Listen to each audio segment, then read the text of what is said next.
श्री स्वामी समर्थ स्वामी आहेत या चॅनलवर आपले स्वागत आहे। मार्गशीर्ष महिन्याला सुरुवात झालेली आहे। मार्गशीर्ष महिना श्रावण महिन्यासारखा पवित्र आहे। या महिन्यामध्ये श्री हरी विष्णू व माता लक्ष्मीची सेवा करतात।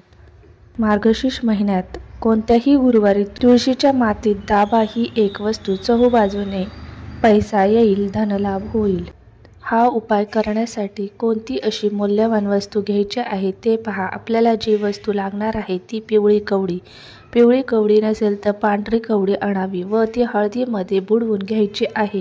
तिला पिवळं करायचं आहे। आता ही कवडी कुठे मिळेल? जिथे देवाचं साहित्य मिळते तिथे नक्की तुम्हाला मिळेल। पूर्वी कवडीचा उपयोग पैसे म्हणजे आर्थिक व्यवहारात केला जायचा। आता कवडीचा उपयोग ज्योतिषशास्त्रात केला जातो।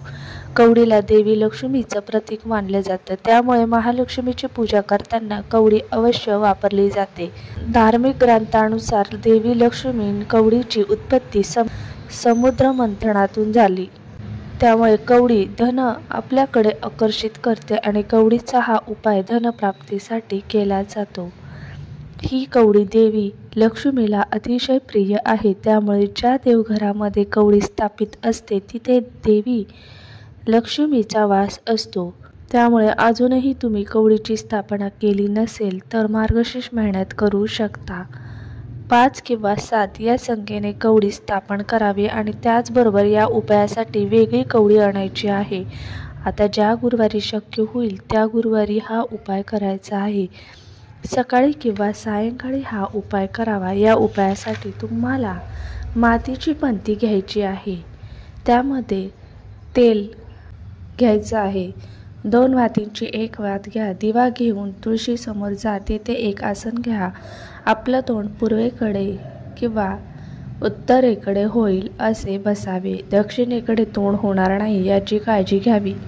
तुळशी समोर दिवा ठेवण्या अगोदर अक्षता ठेवा व हळदी कुंकू अर्पण करा व त्यावरती दिवा ठेवा। दिवा प्रज्वलित करा, धूप दीप लावा। त्यानंतर ही कवडी उजव्या हातात पकडावी व त्यानंतर मंत्रांचं पठण करायचं आहे।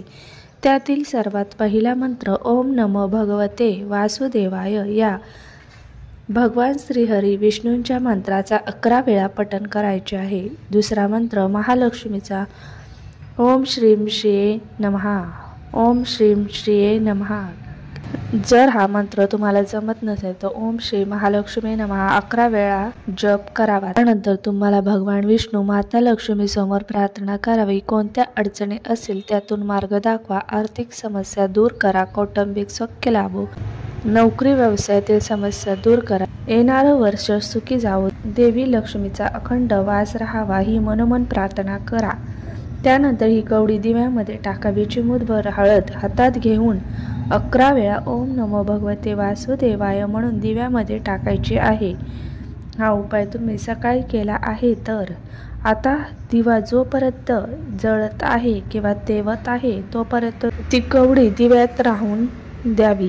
त्यानंतर ती कवडी उचलायची आहे, स्वच्छ पाण्याने धुवायची आहे कारण ती तेलकट असणार आहे। त्यानंतर ती कवडी मातीत दाबायची आहे। कवडीवर हळदी कुंकू लावायचे आहे आणि त्यावर माती टाकावी। आता ही जी कवडी मातीत दाबली आहे ती कवडी पुढच्या वर्षीपर्यंत तशीच ठेवावी। पुढच्या मार्गशीर्ष महिन्यामध्ये त्या कुंडीतील माती उघडायची आहे। तुम्हाला ती कवडी मिळून जाईल। ती कवडी वाहत्या पाण्यात विसर्जित करा।